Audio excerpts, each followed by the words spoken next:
Awesome. I think we're live. Yeah, I see people coming in. Cool. Hi, everyone.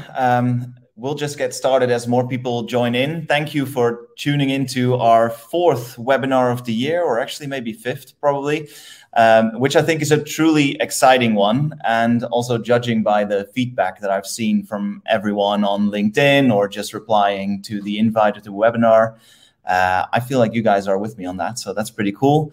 For those that don't know me, my name is Remco de Vries. Don't try to pronounce it in English. It doesn't work. I'm the VP of Marketing at Insided. We're a community platform that's built specifically for the customer-facing teams of B2B SaaS companies. And today we'll be discussing one of the most interesting dilemmas, as we've called it, in the world of customer success right now, as we're seeing so much emphasis on new, between quotation marks, which we'll cover later, digital-led strategies, which is how to transition from a high-touch to a tech-touch strategy without confusing your customers or making them generally unhappy, which is quite a task. To help me make sense of this, I'm really excited to be joined by Brian Lafaille. I actually didn't ask how to say your name. Help. Lafaille. Very close, there we go. Very close. Yeah, I tried, and this is terrible. He's the global lead of SaaS customer success programs at Google Cloud and Looker. And as we've seen from past webinars, he has a a lot of good ideas to share about this subject. And I've tagged him on LinkedIn a couple of times, and that does wonders for your engagement as well. So tip to everyone, try that. Welcome, Brian. Can you tell us a little bit about yourself and Google and Looker? Yeah, absolutely, Remco. So first, just for everybody that's here, really realize that, everybody has a very busy schedule, especially with COVID and everything else. And so spending some time today with the two of us is really an honor. So first of all, thank you to everybody that's attending. Yes, so a little bit about me. So my name's Brian Lafaille. I've spent my entire career, 15 plus years in post-sales roles in one form or another. That's been my specific emphasis. I've never wanted to kind of stray into, professional services or sales. I really loved the intersection of technology and working with people. And, I was doing kind of customer success before it was customer success. In my prior life, prior to Looker and Google, I ran a support department, and then that morphed into running an account management team. And a lot of what we were doing is kind of very similar motions to kind of what customer success, the infancy of what customer success was about 8 to 10 years ago. Most recently, I joined Looker, and that was a company that I joined 6 years ago and was the founding customer success hire at that point in time in 2014. So was the first customer success hire, built, grew, and scaled the customer success team from scratch over the course of the last 6 years. And, for those that don't know, Looker was acquired by Google Cloud in 2019 for $2.6 billion. So we had a successful exit. It was a massive addition to the Google Cloud portfolio, really exciting for us. But what we realized is that as we grew our customer success team and we were growing the business from 2014 to when we were acquired in 2019, we were seeing pretty substantial growth and results, to the tune of about maybe 150 new logos a quarter that we were bringing on at that point in time that we were acquired. And we realized that the Google Cloud sales team and the Google Cloud organization was much larger, magnitudes larger than our organization in Looker. And we started to kind of look down what was coming in the future, and we realized that our customer acquisition was going to go through the roof. And if you were to fast forward to what our acquisition looks like today, we're probably bringing on somewhere in the range of 500 to 600 new logos a quarter. And so our hypothesis, which is nuts. And so our hypothesis was proved correct. We realized that as we got into a much larger organization, as we got exposure to a much larger set of customers, our acquisition was going to go through the roof. And so after building my career, first as a CSM working at Looker, and then managing the team, managing the global team. At one point, I think I had 18 CSMs reporting to me. And so we had to hire managers in each of the various regions, EMEA, East and West. I moved over into programs to kind of focus on what were going to be the strategic scaling challenges that we were going to see in bringing on 500 new logos a quarter. We knew that that was going to be an issue, and we knew that we had to quickly rethink our segmentation and our approach in terms of customer success go-to-market. And so I moved over into a programs role where I'm now leading programs specifically for Looker when we were acquired, But now that's broadened to encompass all of the SaaS solutions that Google Cloud offers. There's actually 4 SaaS solutions that Google Cloud offers. You may not be familiar with all of them, but the first is Looker, which I have the most experience with.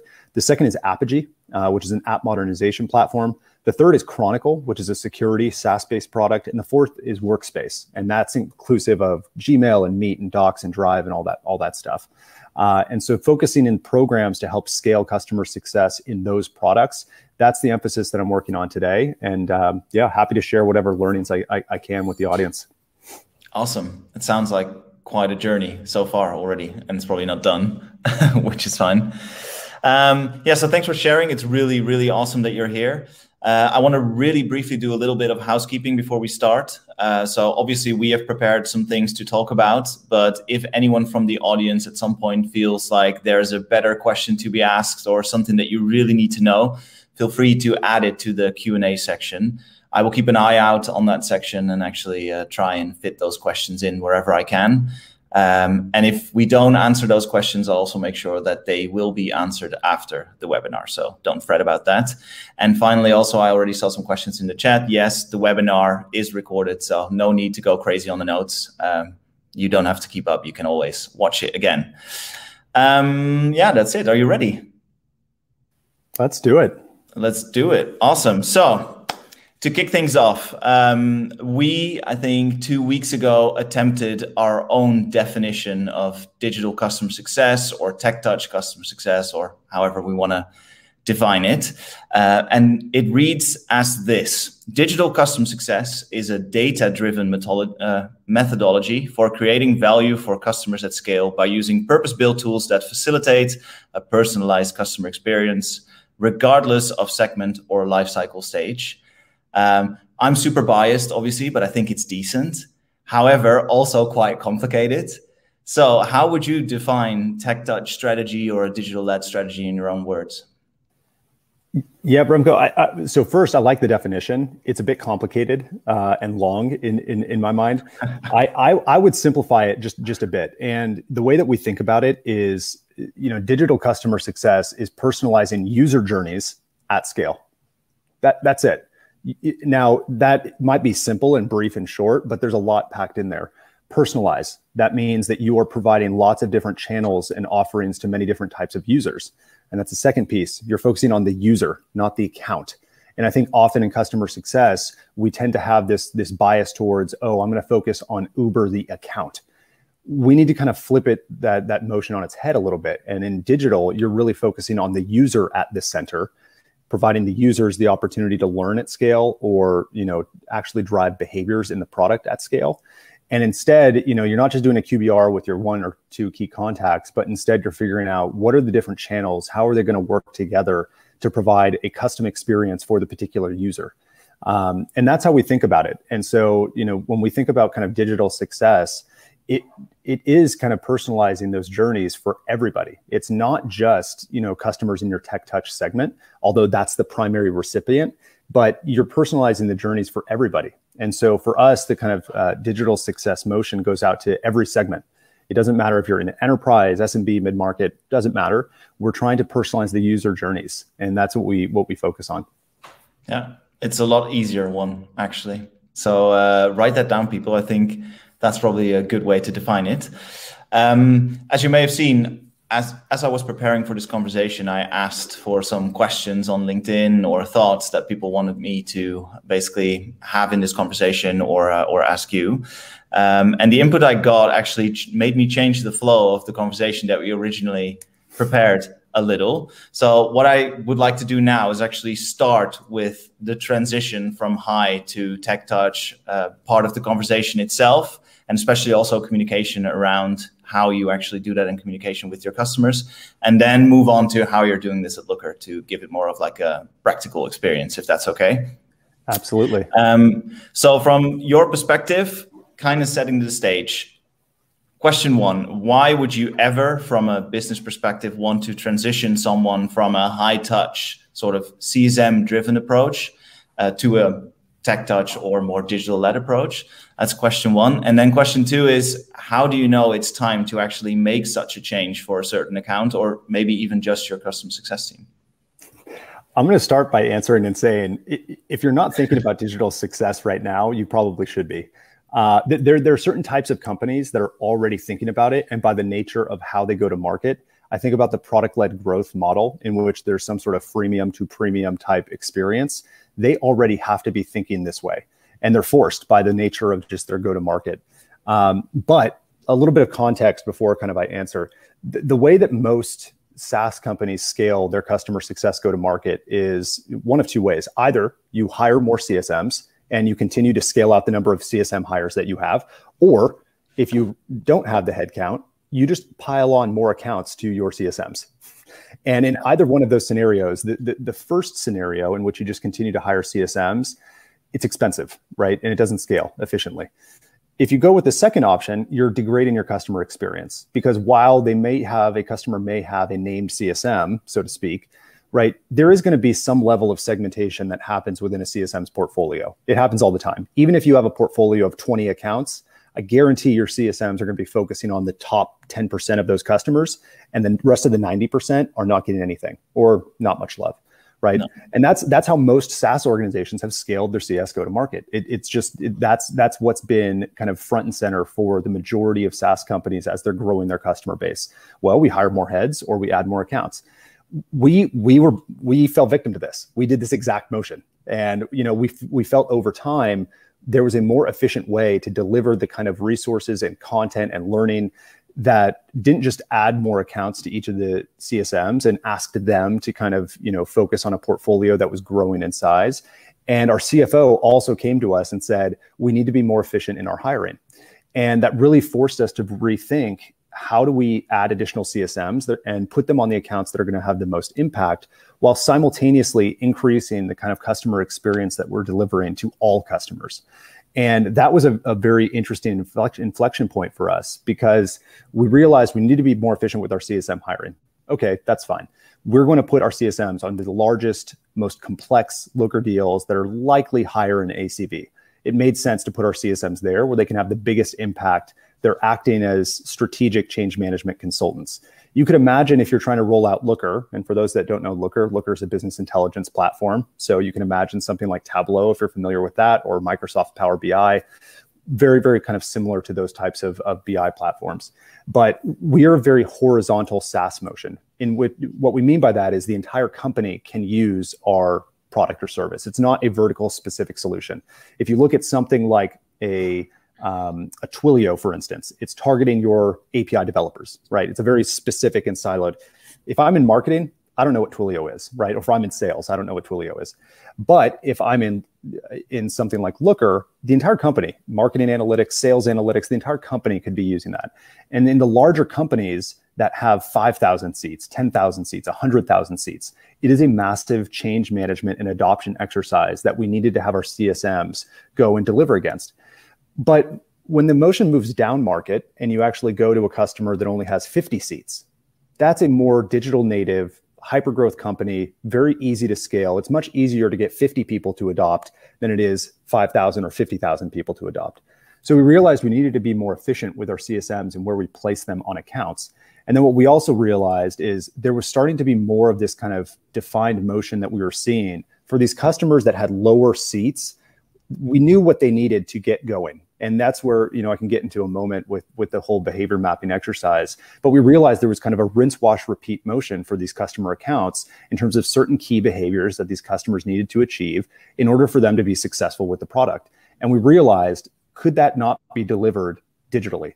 We asked ourselves that question. We knew that our CSMs needed to be focused on the 50,000 person seat deployments. You're talking about, executive alignment and engagement. You have to do launch, events and training events and things like that. But in a 50 person company or a 100 seat person company, the motion is very repeatable. And so that's what kind of forced our hand is, in our journey, we realized, one, we cannot continue to hire CSMs at our current rate. Two, if we continue to pile on accounts to CSM's portfolios, the entire portfolio is going to have a degraded experience. And three, we realized that there were starting to be some common motions that can be rinsed, washed, and repeated for a lot of these customers that are of a similar profile. And so that was a little bit of our journey to kind of get towards this transition. Yeah. So jumping on what you said at the beginning very quickly. So you basically said, if you're not thinking about a digital customer success strategy, any company currently, then you're maybe doing the wrong thing. So maybe the question is then even, should it even be a transition at this point? Or is this just something that basically your customers need to grow up with as they join your company? But you should start from the earliest moment possible. I think you should start from the earliest moment possible. But that said, I would argue that most people that are attending today are probably nodding their heads in agreement that they're following one of the motions that I described. Either they're scaling by hiring CSMs, or they're scaling by adding additional accounts to the CSM's portfolios.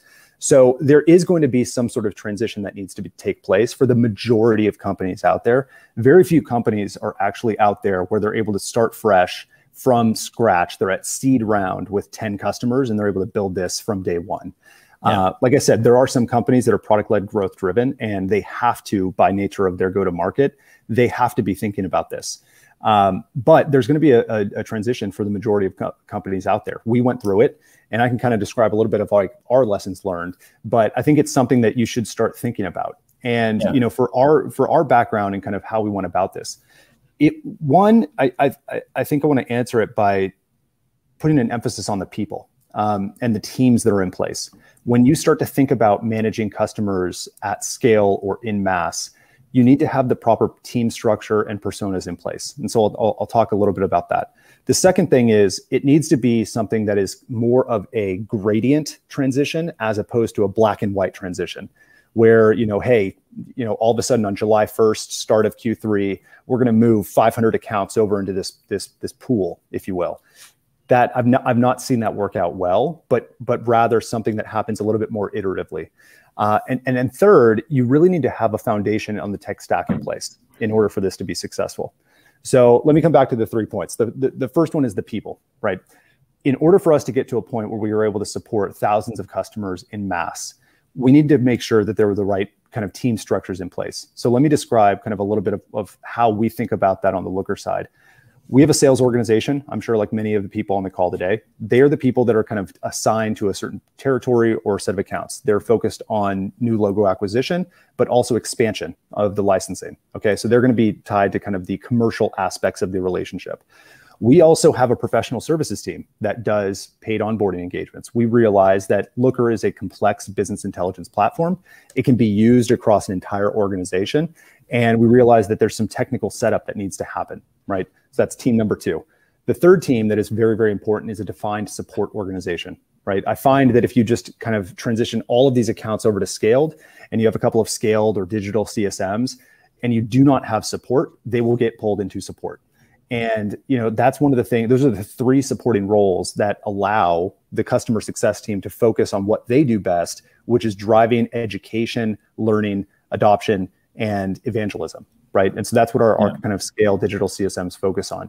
So that's the people aspect, right? Because without those teams in place, if you just kind of push over 500 accounts to a CSM organization that's focused on scaled, they're going to be completely fighting fires the entire time, right? Or you're going to have a very broad set of responsibilities that they're responsible for. And so I think that that's really, really important. It's focusing on the people and the team structure that can support customers in mass, right? The second thing is the gradient. So when we actually went through this transition and we realized, you know, look, we need to make a change to our go-to-market and customer success, it was not something that happened overnight. This is something that we made sure that the team was in place. We started our digital channel development, and simultaneously we started to move as customers renewed. We started to move them in batches, you know, month over month, 10 here, 15 there, 25 the next month, 40 the next month. But it became something that as the customer renewed, which ultimately is the strongest sign of value confirmation, right? You think about the customer, if they're not getting value, right, they're not going to renew. So we use that kind of moment in the customer journey to say, this customer is receiving value. There was kind of a check by the CSM that was done. And we kind of made sure that there was, you know, baseline attainment in terms of certain product behaviors that had been achieved. And we realized they just renewed. That gives us some time to move them over to this new experience, and we can offer them these other channels. And that brings me to point number 3, which is aligning on the tech stack and the digital channel development. If you move all of these customers over and you don't have a kind of improved or digital experience that you can move them over towards, your customers might suffer in terms of experience. They might say, "Oh, you ripped away my CSM." But if you are instead able to position, we're going to be transitioning you to a new kind of scaled model. We've got these e-learning journeys that are stood up for you that you can do on your own time. We've got YouTube channels that you can go and watch or listen to. We've got a podcast series. We have our community, which, inside of you guys have been great partners for. Once you have all these digital channels in place, you can say, we're not taking away your CSM so much as embellishing the customer experience that you're getting through other delivery mechanisms. And that, I think, is really critical as people think about transitioning customers. One, you have to have the team in place. Two, it needs to be some sort of gradient so you can test the motion, right? Moving 1,000 customers in batch, probably not going to be the best experience because you want to learn over time. And then third, you really need to make sure that you're focusing on the digital channels that can help embellish the customer experience as opposed to just removing a CSM, so to speak. Yeah. So how did that message then go with the customers? Was it like a unanimous positive response? Because you basically, it sounds like sort of like you're an added value play, kind of. Yep. So how did you deal with people that, for example, really did continue to have the feeling that they just now lost access to a CSM and that's it? Look, I as you were saying that, Remco, I was smiling because nothing, I mean, when we're dealing with the number of volume of customers that we're dealing with, which is in the hundreds or thousands, there obviously are going to be people, you realize at the end of the day, when you work across some sort of customer to vendor relationship, you're dealing with people. And people might build very strong relationships with their CSMs or strong attachments. There obviously are going to be very difficult conversations as you kind of go through this. But I think it's all about positioning. And, when we actually positioned this transition, we positioned it in such a way that it felt like it was a net positive for the customer. And that's where I think language and templates and things that you build for your CSMs are very critical and important to position it in a positive light that the customer, the language that we used is that they've graduated, right? The name CSM did as much as they could to get them through onboarding and into adoption. We verified all of the elements of the product in which they're using it in a very mature manner. And we said, look, like you guys are up and running. You don't need us anymore, right? You guys have graduated, Now I'm going to be rolling off. However, we have added all of these different ways that you can get help from here on out. And, by and large, I would say 90+% of the customers that received those kinds of messages took it, in stride. There was no issues. There was no problems whatsoever. And I can confidently say that no customer acutely churned because this happened. Yeah. So even if you might feel like there's a lot of anxiety about moving customers into the scaled motion, we did not see the sort of attrition or the data points to suggest that by moving from one named model over into this new scaled model, we did not see the attrition that we would have expected. And so, I think that is a lot of in our own heads, as vendors, we're like, oh my gosh, we're going to move all these customers and they're all going to churn. That's the biggest fear. But I think if you do it in a very thoughtful way that's spread out over time, you can actually, move large batches of the customers over the course of a year and not degrade the experience, but rather provide them more resources than they do today. Yeah, exactly. Well, this is also good to know, right? Because I indeed think that a lot of this is anxiety to cause basically more customers to consider leaving the company after you're taking away their CSM. So it's good to at least have a data point from your perspective now, which is based on a lot of customers. That doesn't always have to be the case. So hopefully that also gives other people the confidence to maybe try this out and see what happens. There's a bunch of people that are asking some questions around the sort of the CS model that you guys are running. So did you at any point during these conversations, for example, offer them the option to still pay for a dedicated CSM to avoid the scaled model? Absolutely. So I think that's one of the things that customer success is really trying to figure out. How do you monetize customer success? When you monetize customer success, you're able to scale more quickly with your team. You open yourself up to additional headcount and resources. And it was a model that we absolutely rolled out. It's an offering that kind of couples premium support with kind of a named CSM model. So we decided to put together a package called Premium Success. It's a percentage of license, so it scales up and down with a minimum, and it allows a customer to kind of purchase into this program. So if there really was, a customer that was paying $30,000 a year And just to give folks kind of a perspective of kind of our customer base, within the Looker pillar of Google Cloud, we have about 3,000 customers. The majority are enterprise, and the ACVs range from, on the low end, about 30,000 annually, all the way up to multi-million-dollar contracts. And so that gives you maybe a little bit of perspective of kind of when I say 30,000, that's the very low end for us. For other companies, that might be the top end, right? But that'll all depend on your business, your go-to-market, your packaging and positioning and whatnot. But we did offer this premium success offering. It was premium support, which we partnered with our support team to increase SLA times. It offered kind of video chat support if needed. And so, our standard support would be over chat or email if you wanted to buy into this program. But then we embellished that and said you would get access to a CSM. And so, that was one of the things. We packaged it all together, and it was a very successful program. So if customers really wanted to stay with the CSM, they could buy into it. I would say that a lot of the mid-market and larger scale customers definitely bought into that program. But when you're on the smaller scale and you have a percentage of license with a minimum, at that 30K, spend, and you have to pay an additional, say, 15K for this premium success offering, a lot of the smaller companies decided to go with just the free offering. And, it was very natural. Yeah, exactly.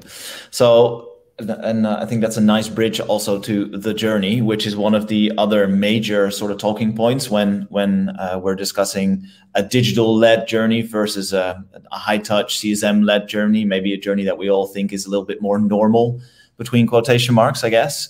So do you feel the journey that a customer goes through would actually differ a lot between your scaled approach and the named account approach, in this case for Looker? Beyond just the direct involvement of a CSM? Should it be really different? So I'm going to respond by saying I don't like the customer journey map as it exists in most companies. Because on the side, I also advise through Capital G and previously with First Round and Redpoint. And I see a lot of companies when I'm doing these advising engagements that have a customer journey that is very vendor focused. And it's disappointing because it's not thinking through the customer's lens. When I look at a customer journey and I see it from a company that's, Series A, Series B, Series C, it's often, deal closes. Well, does that matter to the customer? Not really. That's something you care about. Okay, then as the vendor, we're gonna have the implementation kickoff, right? Or the onboarding kickoff, right? Okay, like that's the next phase in the journey, right? And then sometime or some period later, there's gonna be some sort of QBR or something to validate that the customer is getting value, right? Those are all things that you as the vendor really care about, and that's what I see. It kind of plagues a lot of exercises that go into customer journeys. When we realized that we had to change our motion, we said we need to kind of throw that model out and instead focus on what are the key product behaviors that a customer needs to be achieving in order to obtain value from our service. And when we thought about it that way, there were two things that made this exercise unique relative to our old customer journey, which was very us focused. The first is that all of the behaviors that we were mapping out are time bound. We realized that we needed to understand what customers were achieving what behaviors in what period of time. And if they were not meeting those behaviors, there was obviously risk or this customer was excelling. So they're time bound. The second thing that makes the behavior mapping exercise unique is these are all quantifiable product behaviors. When we think about, usage of the product, we think about usage being the precursor to value attainment. If you're not using the product at all, and if you're not using it in a mature way, you're not going to be able to obtain any value. It doesn't even unlock the value conversation. And so I think that those are the two things that we thought about. Now, when we went through this exercise on the behavior mapping side, we got together all of our business partners, customer marketing, sales, professional services, support, customer success, got everybody in a room. And we started to test hypotheses. And we said, these are the two rules. One, these product behaviors need to be time bound. Two, they need to be something that we can track.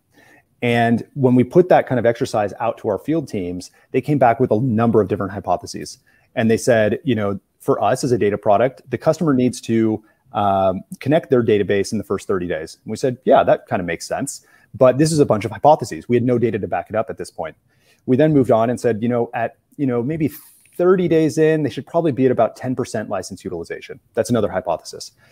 At some point within the first 60 days, they should probably have set their user data permissions. That's a very common motion, right? But we started to map these things out. And what we ultimately came up with was about 20 hypotheses over the first 5 months that we realized we needed to go and test. And we gave these hypotheses to our data team. And we said, look, if a customer connects their database in the first 30 days, does that lead? We did cohort analysis. We said, does that cohort lead to higher retention and expansion down the line? And they were able to go and look at all of our years worth of retention and expansion data, and we're able to understand, yes, that actually is indicative. If a customer is, for instance, hosted by us, that is a positive thing. We see actually higher engagement, adoption, retention for customers that we host versus deployed on premise, because we're a hybrid solution. Another interesting motion, right? A lot of people look at the support usage. If you're using a lot of support, that might be a bad thing, right? We tested that hypothesis. We actually found that if a customer is using support, that's a positive indicator. That's actually good. It tells us they're way more engaged, probably. They're way more engaged. They're asking the right questions. They're getting the help that they need. So we got all these hypotheses together and we said, now we have the behavior of what good looks like. We've looked at all of these customers. We know what customers go on to renew and expand, and what are the key behaviors that we need to meet.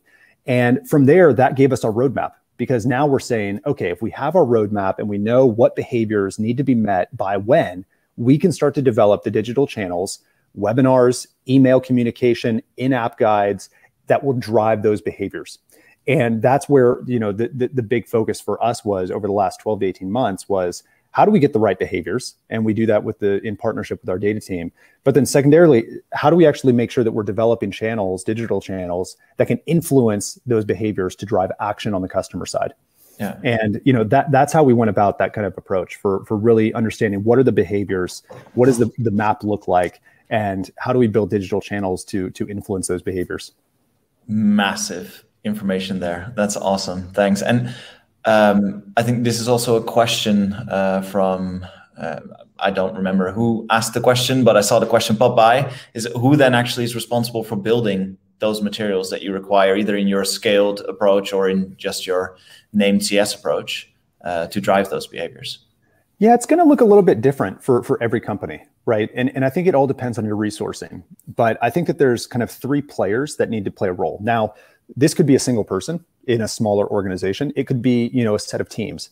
But for us, we're a little bit more mature. We have about 1,000 people in the Looker division of Google Cloud.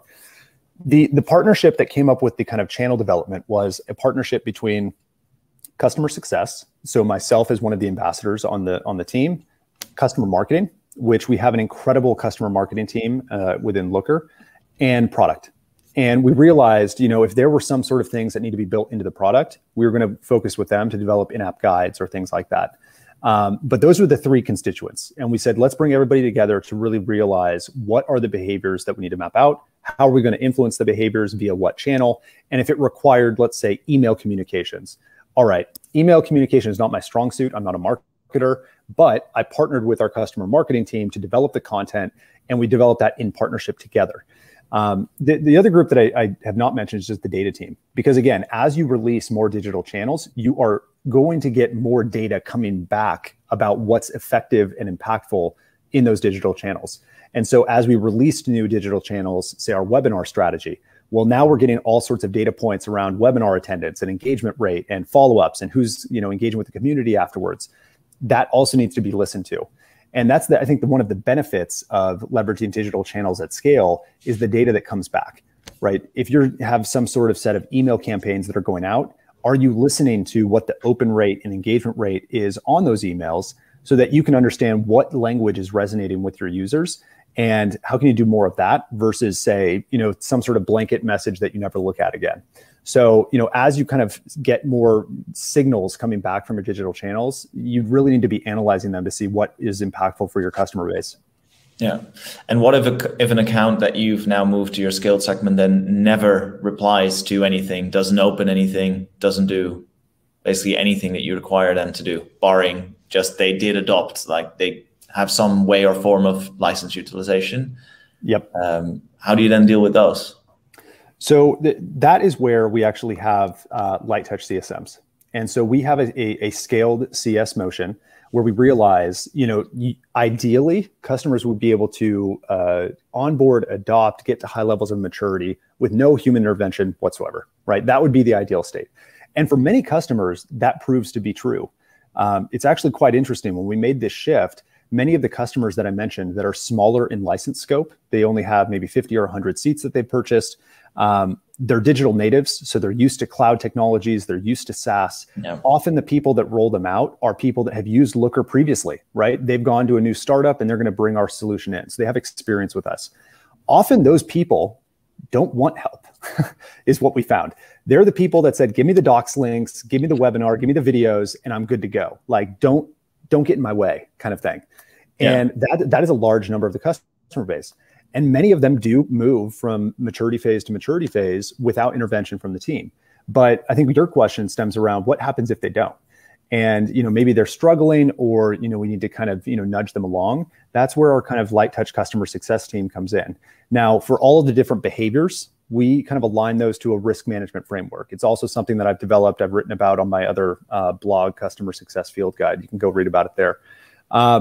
But the risk management framework has 9 different risk categories. They're all aligned to product behaviors. And when we see something like, they have not responded to any email that we've sent, we also notice that one of the emails that we've sent to one of their users has bounced.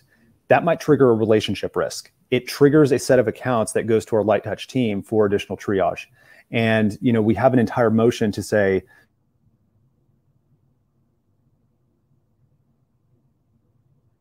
when one of those data points is not met, that's what's being fed to our, and they're very direct with customers. I noticed that you have not achieved X, Y, and Z by this date. We've looked across the board and we realize that customers like you should be able to do X, Y, and Z things by this period of time. Therefore, I'm here, as almost a get well plan. I'm going to be here for 30 days. I'm going to work with you to try to remedy this one behavior. And, it's what we call the accelerator motion, which is kind of a packaged motion for the CSMs to go in very quickly, triage an issue, get them back on track, and then they can kind of roll off the account. And that sort of rolling motion allows us to move through hundreds of customers every year. And so it's less of a attached portfolio motion. And instead, we've got a pool of customers that this group of people, there's 10 individuals on the team, but those 10 individuals are responsible for, monitoring those signals to ensure that those customers are getting value over time. Yeah. Yeah, exactly. So that's also the pool-based approach that I think you explained on a bunch of other webinars before, I think, right? Oh. That's right. Yeah. So that is the pool bit. Yeah. I think the internet dropped off there. Yeah. That is the pool-based approach. Yeah. And so our segmentation, just to give folks context, is very simple, right? We've got the named motion for these larger, more strategic customers, the people that have thousands, tens of thousands, hundreds of thousands of user seats. We realize there's going to be a large change management exercise to get those people to adopt. And therefore, that's where our CSMs can have the most impact. For the customers that are in smaller license scope, i.e. they're only trying to get 50 or 100 people adopted, even up to 1,000 people adopted with Looker, that's a fairly common motion. And that's where our pooled CSM model comes in. So the segmentation is very simple. It's either you fit the kind of profile for a named CSM, or you pay for it with our Premier Success motion, and you get a named CSM. Alternatively, you go into the pool, and we just have to be very reliant on our digital channels to develop all of the content that's going to resonate with these users to drive behavior that we would expect. And when a customer goes a little bit sideways, we have a team to triage. Yeah, exactly. Yeah, I see a lot of questions being asked around sort of the profile of a digital CSM, but you actually don't have a digital CSM then. I think that maybe the sort of light touch CSM is the closest equivalent of what you have. But so let's say you have to think about a smaller org somewhere just starting with these kind of things, and they don't have all of those departments that you just described to basically have a triangle that covers for all of the motions.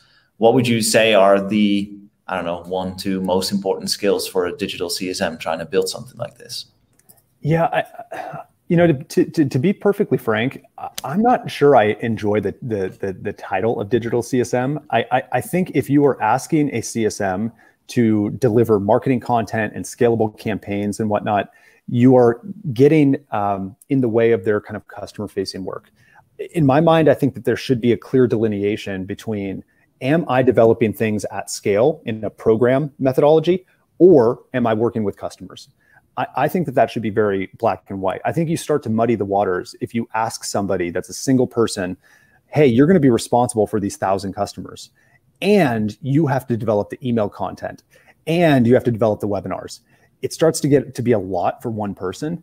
So, as you're thinking about building out these kind of strategies, I'd encourage people to start thinking about, will I have more impact starting to develop these programs that goes out to all of these customers and have somebody solely focused in that area? Or am I going to have a kind of light touch CSM that is going to work with this pool of customers? If you combine the two, I'm afraid that, jack of all trades, master of none sort of saying, right? You're doing a lot of different things, but you may not have the most impact that you possibly could if you were focused in one area or another. But that said, I mean, when you want to get started in this sort of methodology, I really think that you should err on the program side of things, right? And really focus on what are the behaviors, what are the channels that we're going to use, who's going to develop the content. And it may not be within the digital CSM's realm to develop those things, but you might partner with somebody in marketing or product to develop these kinds of this type of content that will resonate with your customer base and your users. Yeah. So no customer success manager with a crazy marketing degree or something like that. I would say that if you can find that person, they're unicorns. But if you can find that person, hire them, because regardless of what role you put them in, either the CSM role that's customer facing or the programs role that is doing things one-to-many, you're going to have a rock star on your hands. So, I would say if you need to find somebody that is, for instance, on our customer marketing team, these are all people that are tried and true marketers that have been working in the SaaS space for years. And so, I think that if you are really trying to, if email is a channel that you want to develop, or webinars, I would say find somebody with that type of experience, right? And really try to lean into their experience to develop the things that are going out to all customers. If you think that, you can have an impact on the light touch side, hire somebody with kind of scaled portfolio management skills, right? So this is somebody that has experience in managing 100, 200, 500 customers at a time. They're rare, but you can find them. And, I think that those are the folks that, it's a fundamentally different skill than that of kind of a named CSM that has at max 2 or 3 customer accounts. When you're in portfolio management mode, it's all about prioritization and who can have the most impact. Out of those 500 customers, who are the 10 that I can really influence and have impact on, and who are the other 490 that I can kind of let sit on the back burner, so to speak. Yeah. So Nora just posted in the chat that right now she's doing both, and she needs to send this clip to her boss. So definitely do that, Nora. Godspeed, Nora. Go tell him you're a unicorn. Yeah, exactly. And that's the thing. I think that you really want to focus your time, effort, and energy on where you can have the most impact. So if you're being pulled into reactive customer conversations across 500 customers, as CSMs or people that come from a CS background, I myself am biased towards this, and I'm guilty of this. I tend to bias towards the customer-facing work, and I have to pull myself out of that and say, no, I need to step away from that. So I need to step away from the customer conversations in order for me to be more impactful and drive more value for thousands of customers by developing holistic programs.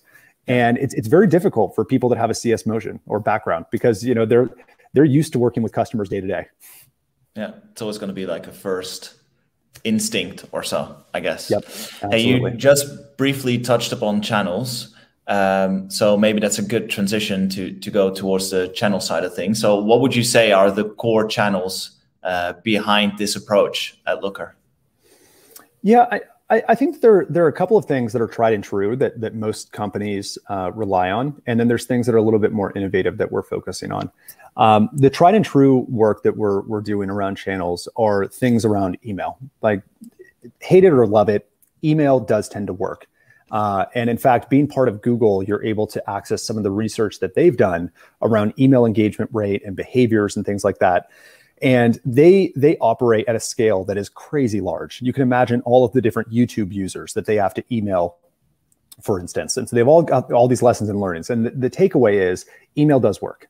It does work. It may be inefficient because you're sending so many customers en masse, but it does work. And so that's one of the things that's layered into our strategy. It warms my marketeer's heart to hear you say that. Yep. It's good. Yep. Yeah. And I'm sure Marketo would say the same thing, and all of these other email platforms. But that's central, right? And we've gone about having onboarding campaigns that are account-based. We have user-based nurture sequences. So that is kind of central to our channel strategy. The second one is more video-oriented, and it's all about webinars. Ongoing webinars that are meant to drive adoption, beginning webinars that are meant to drive like the onboarding activities. And that is kind of another way that we realized some of our users like to learn. Some people just want to get an email and be fed the content. That's fine. If you want to tune into a webinar and listen for 30 minutes and get all the information that you would like from, a live experience, that's okay too. So we want to make sure that we're offering our users choice, when they want to engage with us. So email's one, webinar's another, which is video. The third is something that's a little bit more kind of innovative. And those are things like, we're partnering with a company called Cast App, and Cast App is a vendor that packages up a lot of your customers' data and almost replays the analytics or the data points back to the customer for value confirmation and a like pseudo automated QBR of sorts. The way I like to explain it is for people that are Spotify users, Spotify does an amazing thing at the end of the year where they do a year in recap or a year in review. And they send it out, en masse to, I think, millions of active Spotify listeners. And they do this all at the end of the year. And it's incredible, the insights. And everybody loves it. And they share it on their Instagram and all those things.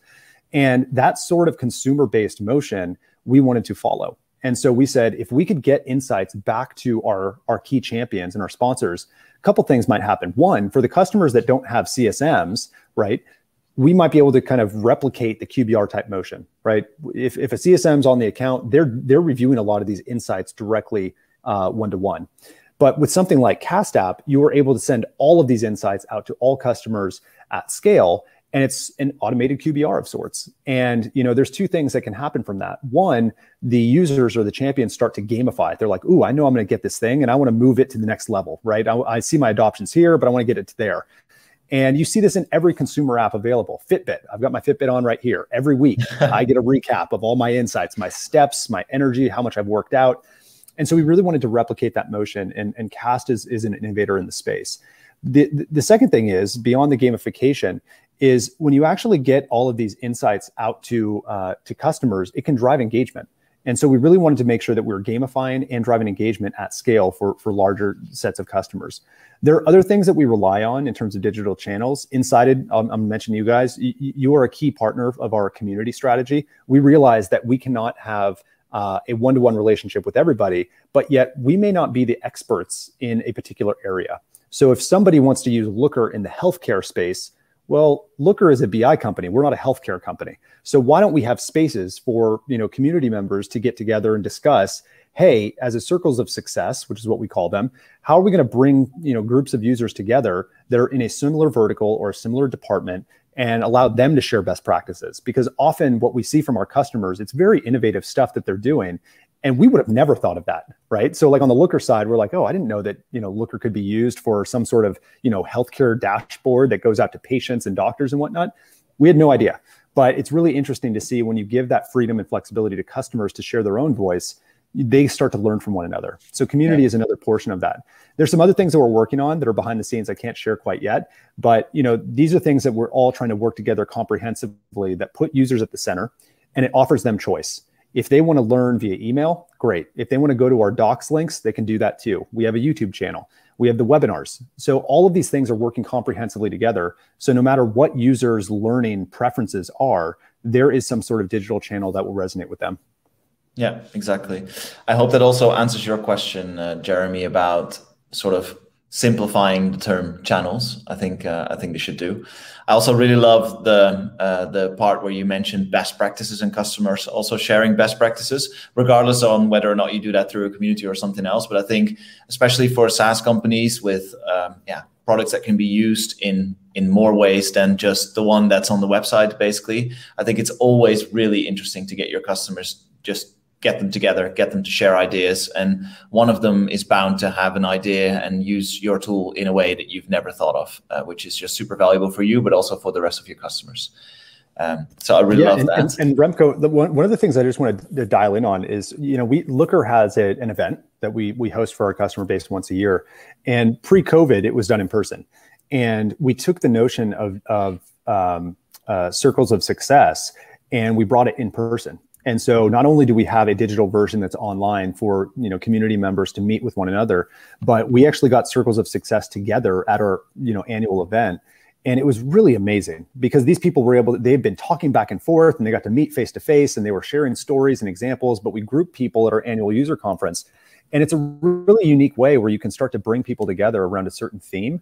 And, it's driven amazing results because there are certain ideas and certain connections that happen that Looker itself as kind of a BI vendor, we don't have the expertise. We have to rely on our customers to bring that knowledge and that expertise. And so that is something that's been really impactful, and it's something we're going to continue here in the future. Yeah, awesome. I think that's super cool. I also see a lot of great reactions to that.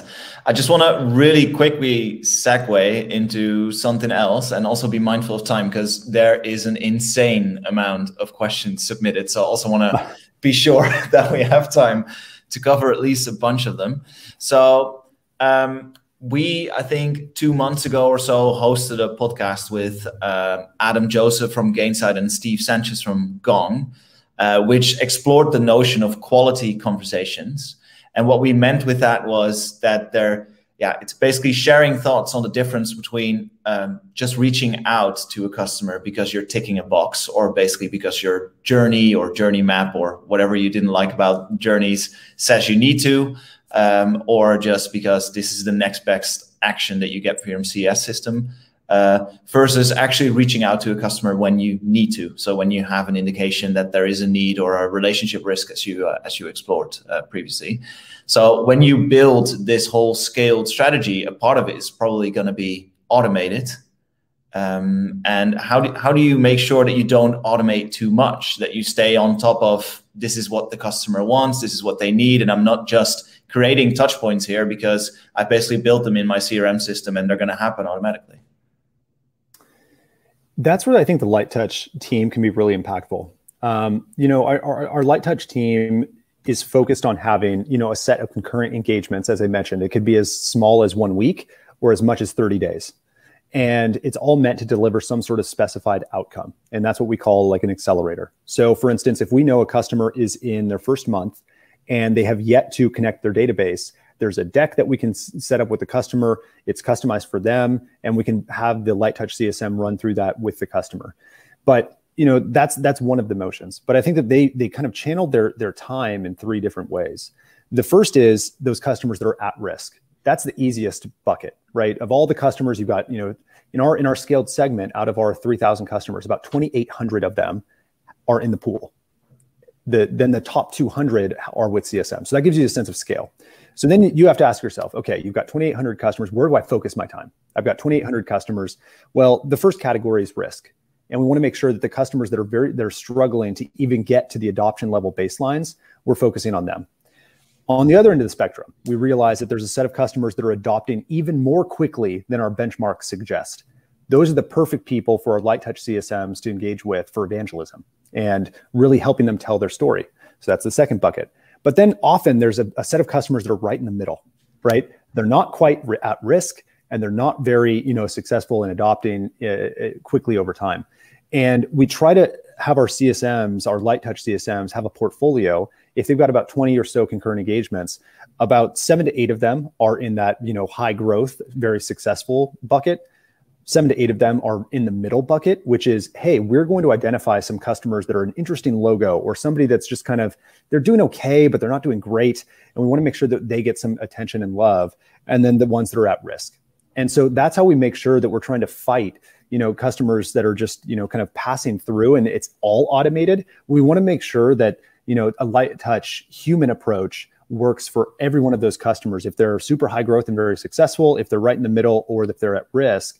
But, behind all of that is the digital channels that are working. So I think that we try to err on the side of how do we get more digital content out to customers to help them self-serve? And I think that's first and foremost. But we want to layer in a human approach when and where it makes sense. And, I think that just having that sort of human approach that can embellish that kind of digital channel experience makes a big impact. And it can change the trajectory of some accounts. You'd be surprised what one 30-minute conversation with light touch CSM and a customer can do to change the trajectory of their adoption rates, for instance. Yeah, exactly. That's awesome. I have a follow-up question, but I think we need to cover some audience questions first, because there are No worries. just so many. So I want to first start with the one from Safi O'Neill, which is, how do you do those hypotheses around behaviors if you're a seed stage company with 150 customers and only 18 months old? Can you then even do it, and where do you start? I think the question you have to ask yourself, so let me take a step back. I think that there's a lot of research that goes into customers that leave. You see it, you can go read about it online. You know, a lot of companies focus all of their attention, energy, and effort into why do customers leave. And it's kind of baffling to me that we don't do the same exercise for customers that are successful that go on to renew and expand.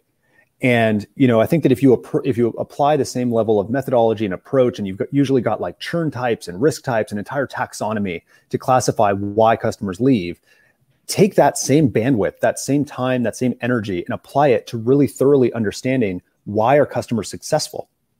That might require you going and interviewing them. That might be, you know, going and talking with customers directly, very, very qualitatively. But I think you have to ask yourself, what makes our customers successful, and look at that cohort as opposed to just the customers that leave. And that can be the first question that you pose to yourself when you say, look, I'm a seed stage. I need to understand, you know, how our customers are adopting and why they're successful over time. Ask that question first. And it's okay if it's totally qualitative. We had to go do many user interviews in order to kind of get to the point of what are the hypotheses we want to test. But I would say ask that question first to start you on your path that says, I need to go gather why these customers are successful and what makes them successful and what makes them unique. What might this customer have that went on to renew and expand versus the customer that was struggling and churned? And look at those differences.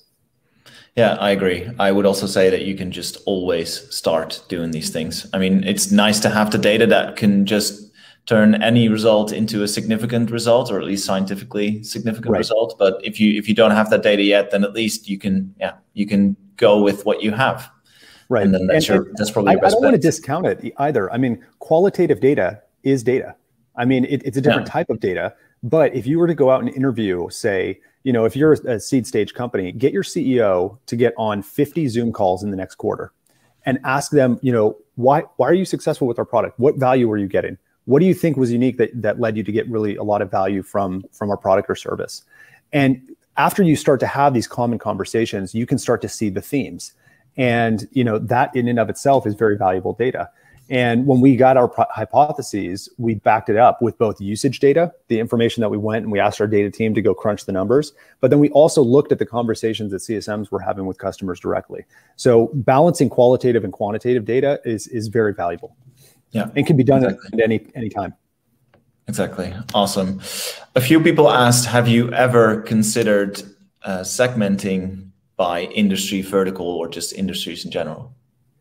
Yeah, it is something that we're more closely aligning towards on the named CSM side.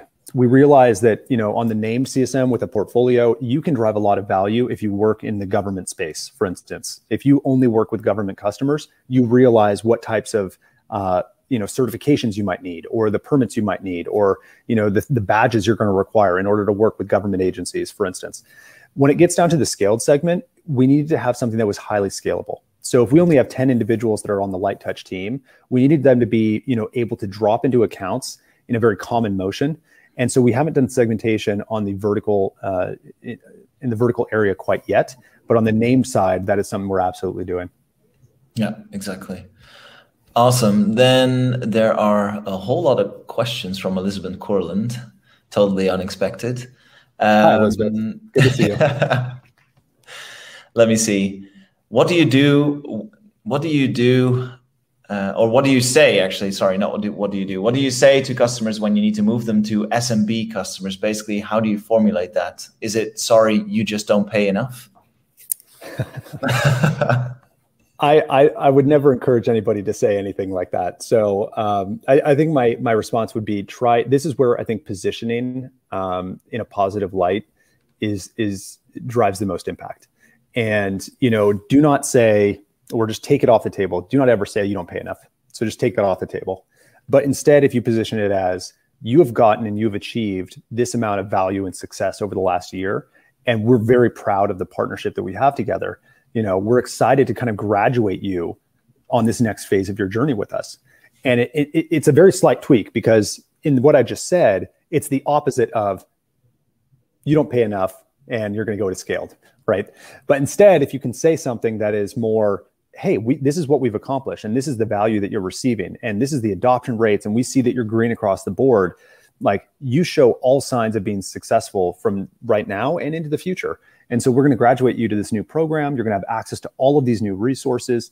And when customers actually came back and pushed back a little bit, we had some hard conversations. And, CSMs might have to say, look to the customer, look, you're one of, 40 or 50 accounts that I'm managing right now, and have like an honest conversation with them. And I know for a fact you will get better service through these digital channels and this light touch team than I can offer you. And, that might be something that you need to have with some of the customers that come back. I would say most are going to say, hey, thank you. Really appreciate the partnership. This all sounds good to me. That's what 90+% of the conversations are like. For the ones that come back and they're sticklers, and they say, you're ripping my CSM away. You can just be very, very honest with them and say, look, we're a growing business and, we need to make sure that we're supporting everybody. And, that's where you can kind of respond back and say, I think you're going to get a much higher level of service by this other team. And this is how we're going to support you. Yeah. I love the word of the use, or the use of the word different. It needed to be the other way around. I love the use of the word graduate there as well. That's just such a positive way of actually defining this change, making it seem like they're doing so well that you're actually just going to let them go because they can handle themselves.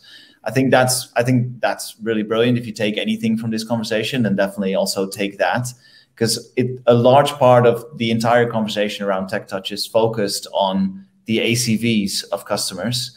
And I think that focus needs to go away. We need to focus on different things, because then you can actually get customers to accept certain things or do certain things for you. That would be a lot better. I was just checking the clock. We are out of time, unfortunately. So like I said in the beginning, there are a whole bunch of questions we didn't get to. I will make sure that we get those questions answered and we will send them over in some way or form. Brian, thanks again for taking the time to school us all on digital CS. Can't really put it in a different way. And the awesome strategies that you use at Looker. I had an awesome time, made some notes, which I will definitely put on LinkedIn later. And thanks to the audience. You guys rock. The engagement was pretty cool and the questions are really great. So hope to see you at another webinar soon. Yeah, likewise. And thanks again, everybody, for tuning in. Really appreciate you guys being generous with your time and sticking with us for an hour. So hopefully you got some lessons from today. Hope so too. Thanks, everyone. Bye-bye.